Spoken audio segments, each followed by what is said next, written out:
I'm not trying to say that he lost and Pittsburgh won. Pittsburgh is clearly the big loser here because they lost out on having him last year. It obviously cost them. They didn't make the playoffs, and they lost him basically for nothing because they didn't get compensation in return for his elite services. So clearly the Pittsburgh Steelers lost. I'm certainly not trying to say that, nor am I trying to sit up there and say he didn't have justification based on the kind of things that you talked about. Respect, obviously saving wear and tear on his body. All of those things are pluses for him. The only reason why I bring into question the significance of the win is because of what he said publicly and what he told me personally he was after. He did not believe that he should be paid like a running back. He wanted to establish a new market. He said repeatedly, look at the quote, Max, back in months ago. I'm not just doing this for me. I'm doing this for a whole bunch of people in my position. It ain't right that when they say we turn 30 years of age, we automatically on the downside. It's not right for them to sit up there and marginalize and pigeonhole us by paying X amount of dollars just because we play this position, not taking into account our ability to catch passes out of the backfield. He pointed to all of these things for justification for wanting over $16 million per. He wanted to set a new market. That was not established here. So I'm not saying he lost. I'm saying the win that he articulated, he was after, did not get accomplished in this ordeal. What do you say to that, Ted? I'm with that. I'm with you on that. He wanted to establish the market like you're saying. In that aspect, you can say he failed. He did not set the market. He did not become the highest paid running back in the history of the league or anything like that to almost form a new position. Not running back, not every down back, but an offensive weapon, a specialty type of player that's special within an offensive system. That still is not there. You still are a running back, and you'll get pigeonholed, if you will, into that salary sort of slot. That happened. He wasn't able to set the market there. However, he took away that risk. He did what he had to do to get out of a situation he wasn't comfortable with.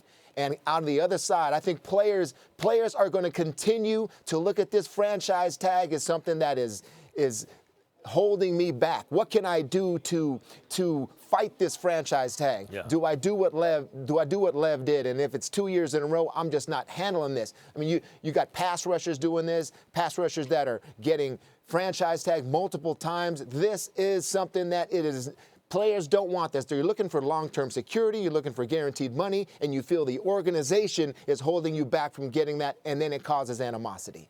All right, quickly, I want to get your thoughts on this, guys. Did the Jets make the right move with Bell, Max? I mean, do you think it's too early to go all in on running back for Darnold? Yeah, no, they didn't make the right move, and and it's related to the reason why Le'Veon Bell couldn't get everything he wanted accomplished. He's a little old to do it. If it was Saquon Barkley, who comes in the league at 21 and does all these things and has a similar skill set, and they franchise, because, like, this is how franchises operate, right? Like, we're going to draft a running back, even if we do it up high nowadays. That's okay because they hit the ground running. They're kind of all pros as rookies. We don't really have to develop them that much. We run them into the ground, get all this value out of them. If they can catch passes, even better. We franchise them once or twice, and by then they're too old to give a big guarantee to. It actually is cost-effective in a way, right? So there's the issue with running backs, and Le'Veon Bell saying, yeah, but I'm more than a running back, and there's kind of a new hybrid position that way. Guys who can be lined up as receivers and run out of the backfield and all that. For sure, that's happening, but Le'Veon Bell's 26 when he tried it, not 24 or something like that. So now 27.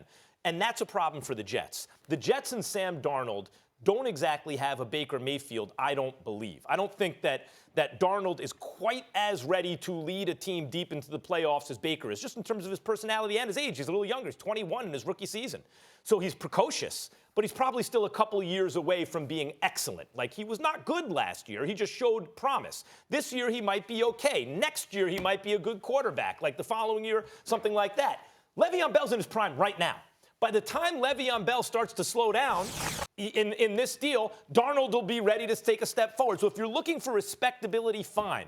But it's not like he's joining a team where the quarterback is just a running back away or a Le'Veon Bell away from making a Super Bowl run. I disagree with you, and I disagree with you because I think you got to take into consideration what we're talking about with the New York Jets. First of all, in Le'Veon Bell, we know what he can do.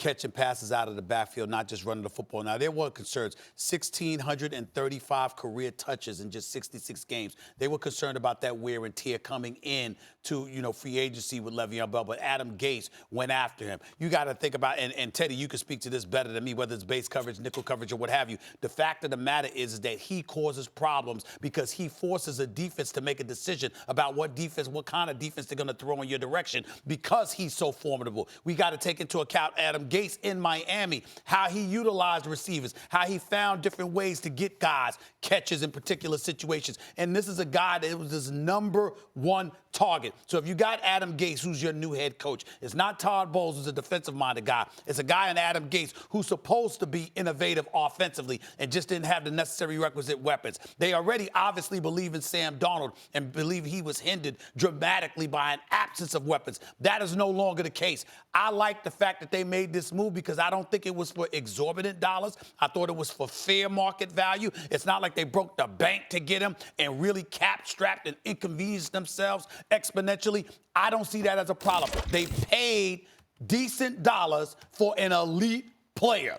I view this as a win for the Jets. Yeah, Le'Veon Bell has a tremendous amount of respect, and he looked up to Curtis Martin as a player, as a New York Jet. I mean, I know Curtis, played against Curtis, played with Curtis. It's like playing chess. All right, Curtis loved to play the game of chess in the locker room, all right? And then playing against a running back like Le'Veon Bell, you're basically playing chess. That's how special he is. That's how much I respect his game. That's why I say the Jets did make the right move because I'll just give it to you as a linebacker. When I'm behind the line of scrimmage and I see Le'Veon Bell get that ball, I can't just go get him because I know if I do that, he'll make a counter move. He has something for that. He's patient, and I have to play patient. And as I'm being patient, what does that give? What does that give the offensive line? More time to come up onto me. That's why his style is so special.